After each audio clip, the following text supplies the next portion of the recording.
Welcome to the course on Mathematical Foundations of AI and DS. Hello, I am Dr. Vinay from NIT Trichy. In this module, we are going to study about an interesting concept in the mathematics, that is probability. Right, probability is one of the most interesting concept and widely used concept of mathematics in every field of computer science, and here also we use it in machine learning and data science. Let us try to understand how and where probability is used in AI and ML. Probability and its distributions are very foundational and essential to AI, ML and data science because they provide the mathematical framework for modeling uncertainty. This is very important point, uncertainty, because the data what we have with us is not 100% accurate. There is lot of uncertainty in the data. So, when there is uncertainty, there is a scope and there is a requirement for probability. And also probability is used in making predictions, drawing inferences, right. If you talk about the application of probability, it is not used only in one stage or one phase of machine learning or AI. From the beginning of data pre-processing till the model building and evaluation, we use probability and its distribution concepts. Okay, so let us see what are the different applications of AI and DS directly what we can find out. So, in classification, the first point is classification. In classification, we do use probability where to predict the probability of a class, whether it belongs to class A or class B, whether the email is a spam or not a spam. So, when you want to predict the probability, we have to predict which class it belongs to. So, we use probability here, right. And the best example, we use naive Bayes classifier, which is based on the Bayes theorem of probability, right. And in model evaluation also we use probability. How? We use likelihood and log loss estimations. We use these parameters we use these metrics to evaluate the models. So, there also we use probability concepts. We also use in Bayesian models, we use in generative models, uncertainty estimation and hyperparameter tuning. Like this, we have lot of different phases or different concepts of AI and DS where we need probability, right. So, I hope you got an idea that probability is a very important concept. To add upon, we have probabilistic regression model. We have some machine learning models which are directly based on probability. We need probability at every stage of machine learning or data science, right. So, in the next video, we will try to understand some basic concepts of probability. Thank you.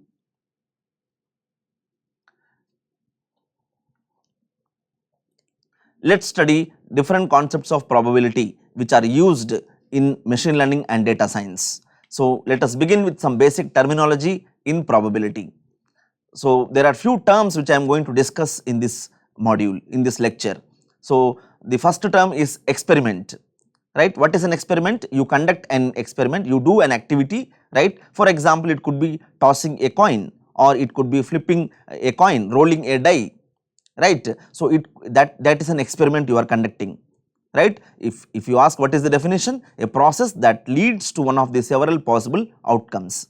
So, you are conducting an activity, you are conducting an action, that is called an experiment. What is a trial? Trial is a single performance of an event, a single performance of an experiment, right. So, tossing the coin is a trial. Outcome, if you toss a coin, what is the possible outcome you get? You get a head or a tail. So, that is called as an outcome. What is sample space? The next term is sample space, set of all possible outcomes of an experiment. Like suppose you roll a die, what are all the possible outcomes of rolling a die? It could be number 1 or 2 or 3, 4 or 5 or 6. So, all these are the possible outcomes of an experiment, right. So, all those set, if you combine them as a set, all those outcomes, it becomes a sample space, right. And the next one is an event. What is an event? A subset of a sample space is called an event. Okay. It could be, let us say, what is the probability of getting only even number on when I roll a die? So, it is a subset. So, I want to get only 2, 4, 6, right, getting an even number on a when I roll a die.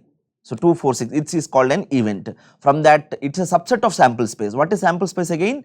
It is a set of all possible outcomes. It is called a sample space. From that, a small subset could be even number or odd number when I roll a die.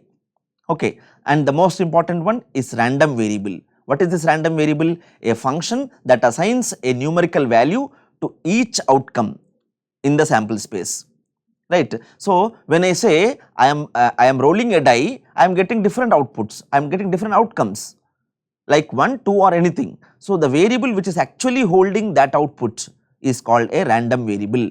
Why it is called random? Because it is sometimes when I roll a die randomly I may get 6, I may get 3, I may get 2, I may get 1. So, all these are random in nature. So, the variable which actually holds the outcome is called a random variable. Okay. So, next, what is the term probability, right. So, when I conduct an event, when I conduct an experiment, right, suppose I am flipping a coin, let us say. So, what are the possible outcomes here? My outcomes are head or tail. So, now what is the chance, what is that what is the chance of getting head, what is the chance of getting a tail, right. So, any number between 0 to 1, what is probability? How likely an event can happen, how likely an event can happen. So, when I roll a die, I may get 1 or 2 or 3 and so on 6. So, when someone asks you how likely is it that you get 3, it is 1 by 6, this is the probability. So, the likeliness of an event to happen is called a probability, right. The next one is mutually exclusive events. So, what is mutually exclusive event? Event we understood. What is an event? You see, a subset of a sample space. So, when I roll a die, in that an event could be getting an even number, an event could be getting an odd number. So, in that sense, mutually exclusive events means events that cannot happen at same time, events that cannot happen at same time. So, when I flip a coin, I may get only head or a tail, not both. So, events which are independent. Okay. So, events that cannot happen at the same time are called mutually exclusive events. Okay. What are exhaustive events? Event that cover all outcomes in the sample space, event that cover all the outcomes. So, what is the guarantee? See, I am flipping a coin, I may get a head one time or a tail another time, right. So, both, if I do 2 times, I may get head one time and tail another time. So, I am getting both the outcomes from that sample space, right. So, exhaustive events. Independent events, the most important one, we talk about mutually exclusive events, we talk about independent events. What is independent event? The outcome of one event does not affect the outcome of another event. It means you are doing 2 events at a time. They are all, when they say 2 events are independent of each other, it means the outcome of one event does not get affected by the outcome of another event. They are all separate. Okay. Right. Then we have dependent events where the outcome of one event affects the outcome of another events. They are linked to each other. And complementary event, the event not happening. Okay. So, these are a few important basic terminology we keep using in probability. Let us see about probability distributions. What is a probability distribution? See, probability, we understood what is an event, what is an experiment, what is a random variable. What is a probability distribution, right? It is a mathematical function that describes the probability of different possible values of a variable. So, when you have a random variable, it has definitely random variable will have different values. For example, if you see here, I am having head, probability of getting head is 0.5, probability of getting tail is 0.5. So, when I have this, these are my outcomes, right. So, for a random variable, there are 2 possible values that can happen. One is getting 0.5, another is also 0.5, that is getting head or getting tail. So, probability distribution is a function that talks about the different possible values of a variable, right. Generally, we represent them as a graph or a probability table, like I have given a table here, right. So, you can, this is a simple example, this is one simple probability distribution table which talks about the probability distribution of flipping a coin. Okay. So, next, what is a random variable? The most important concept, random variable. Any variable that follows a probability distribution is a random variable. Okay. We always denote it with the letter x, right. So, this is a very fundamental concept in probability. It is a function that assigns numerical value to the outcome. It assigns numerical value to the outcome, to each outcome in a sample space of a random experiment, right. So, when you conduct an experiment, you get lot of different values. All those values are represented in a stored in a random variable. A variable which stores the different outcomes of an experiment is called a random variable. And how do we represent it? We notate, we give the notation, we use it as here. X is, X follows the distribution. Whatever distribution it could be, it could follow normal distribution, it could follow binomial distribution, all and so on. There are a lot of distributions in probability, right. So, one example is given here. If you see, X follows normal distribution, it follows normal distribution, right, with parameters mu, that is mean, and variance sigma square. Okay. So, random variable is a variable which holds all the outcomes of experiment, right. So, let us see different types of probability distributions. So, we have two different kinds of probability distributions, one is discrete, the other is continuous. Okay. So, again let us recall what we have seen. When I talked about a probability, we talked about a random variable, we also talked about probability distributions, right. What is probability distribution? It is a mathematical function, it is a mathematical function which represents all the possible values of a random variable x. So, what could be the values of x? I am conducting an experiment, I am conducting an event, I may get some output. If that is countable, we call it as discrete probability distribution, right. And when I conduct an event, the outcomes of that, if they are infinite, if they are different number, right, then we call it as continuous probability distributions. We will understand that with much detail example. What is discrete probability distribution, right, that is what I said here. So, if it is a probability distribution function of a categorical or discrete variable, right. So, here let us take an example. If I say what is the probability of getting number 6, what is the probability of getting number 6 when I roll a die?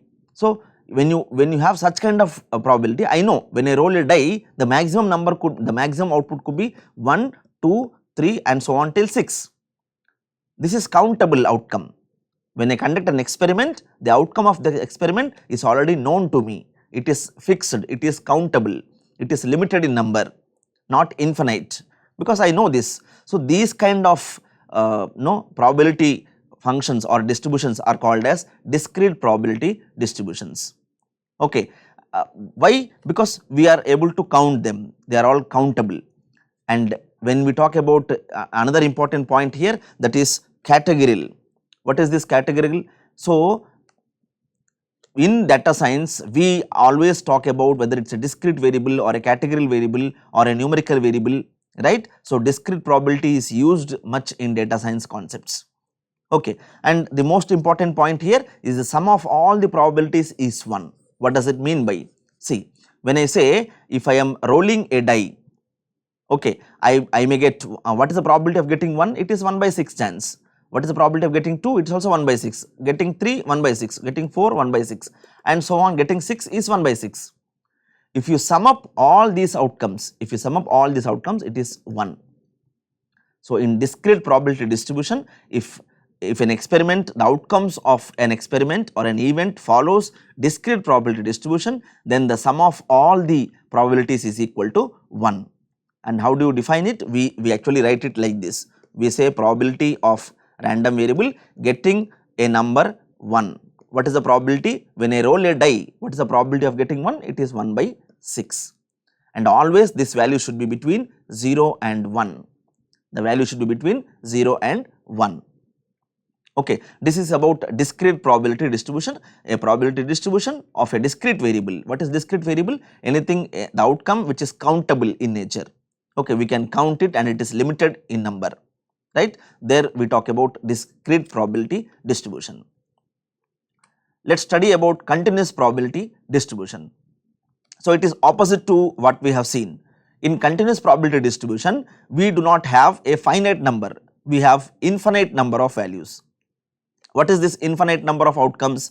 Let us say this is the simple example here. We want to find out the heights of the students in this college.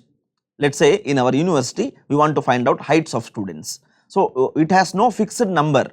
Somebody could have 166 centimeter, somebody could have 167 centimeter, or 180, 190 centimeter, or 175.1, 175.2. It could be any number, right? So, the outcome is infinite in number. We cannot count, we cannot say that I have only 6 outcomes, I have only 2 outcomes. No, it is a variable, it can change, it is a continuous variable, it can change. So, those kind of distributions we call it as continuous probability distribution, and we write it here like this: P of A less than X less than B. We represent it using a probability distribution function, right? Integration of A to B f of x dx, f of x dx, where f of x is a probability density function, right? I hope you understood what is the difference between discrete probability distribution and continuous. In discrete, the output is fixed, whereas in continuous, the output can vary, right? So, when I talk about the heights of the students, right, I was talking about the heights of the students. Students can have any height, right? It can have, students can have 162, 170, 171.1 centimeters or 192.6 centimeters. It could be any number. There is no standard limit that it should be only 180, 190, 100, no. So, it has infinite number of possibilities, right? If you see 171.17, I can say 171.29, I can say, it could vary. So, that is why we call this as continuous probability distribution, okay.